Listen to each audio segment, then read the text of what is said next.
Hello and welcome to Africa and Beyond Television Network. And according to the police, the Kariba tragedy or disaster death toll has risen to 68 people. And we need to be taking a look and we need to understand what is really happening. They issued a statement and they advised stakeholders that the death toll is now at 68 following the recovery of other 22 bodies on 15/06/2026, and it's a very sad situation, and we continue to pray that the bodies of those who have not been recovered yet will be recovered in due course. Let us take a look onto this report. Yes, 100% confident. So far today, we have managed to retrieve 22 bodies, and the rescue operation is still going on. And yes, this is the 50th day when the tragedy happened. But if you can check the milestone that we've gone, it means we are confident that we will manage to retrieve all the bodies. It's like on a normal hot weather, it takes the bodies to float, to ascend to the surface within 3 days.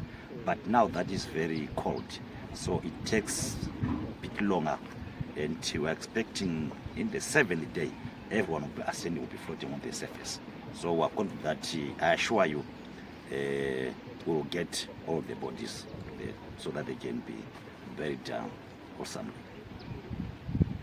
According to Lieutenant Colonel Mchechesi, the military managed to provide around 18 divers 30 minutes after it was reported about this tragedy. The police managed also to provide around 12 divers as well as other 2 private divers who joined the crew. So when you're looking at the numbers, it seems as if the response was quite good. If the captain had taken the necessary measures timeously to advise the authorities, more lives could have been saved. But according to the information, according to the interviews done so far, the captain was so dismissive, and it took another person who was a passenger in that ferry to report the issues, through phone calls to various people and workplaces. And that is how a response managed to know or to reach out to the vessel. But what is very important is that there is great effort from the government, especially from the military, from the police, and other teams to make sure that they recover each and everybody. And it's quite hopeful because yesterday you can see that the number was was sitting at around 46 people, and other 22 people have been added to the list today on the 50th to become 68. Yes, lives were lost. There is no hope to find any survivors, but people are now waiting for closure. When you actually know that your relative was in the boat but is missing, and this is day 5, you cannot hope for survival. You can only hope for a recovery of the body, such that there is closure, such that you bury your loved ones, you bury your relatives. What pains me the most is the age group of the people who died in this tragedy. You can see that there are so many young people, children aged 1, others aged 2, young children who perished in this disaster, as well as their mothers and so forth. So family members, they lost a big number of people within their families. You could realize that others, they lost 5 people from one family, others lost 2 people, 5 people, 6 people, and there was a number of around 15 people who died in this tragedy. And you can see that these are relatives. You can see this is a family. How do you bear that pain? As a nation, we're in pain, but how do families bear such pain? We were talking about these tragedies and disasters when a bus was hit by a train in Triangle, I think around June.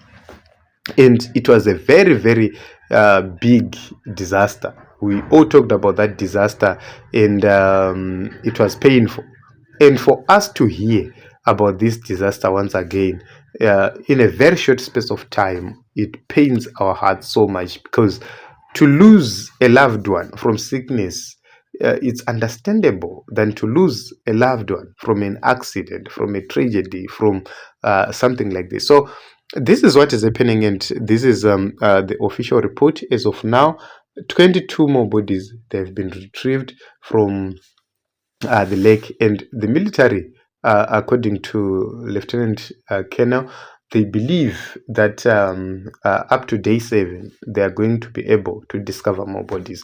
So according to the official reports, we're being told that about a lesser number, but according to the person who was in charge of the ticketing and so forth, the security person, he talked about 153 people. Probably he was talking about 153 people who paid for the transportation from point A to point B.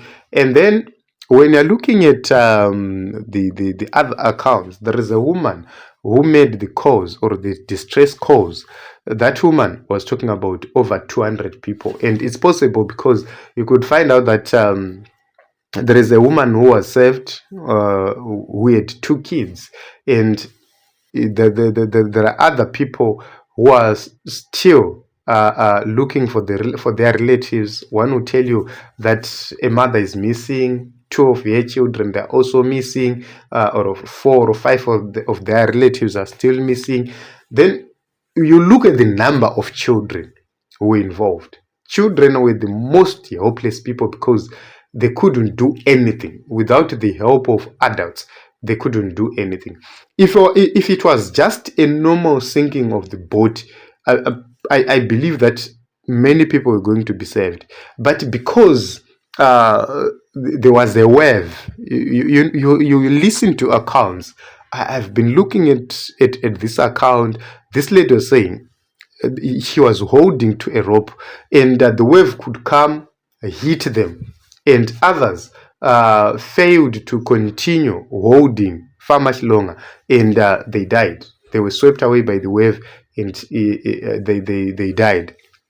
But she kept on holding, and she survived. And she was looking at a very, very small child helplessly, and that child perished because there is nothing she could do to save that child, because she was also fighting for her own life. So when you're looking at all these accounts, it's a very painful experience, a very painful tragedy, and I don't think that it will escape the minds of people sooner. So this is what is happening in Team Zimbabwe in Kariba, and these are the latest reports. As of today, 68 bodies have been confirmed, or 68 deaths have been confirmed.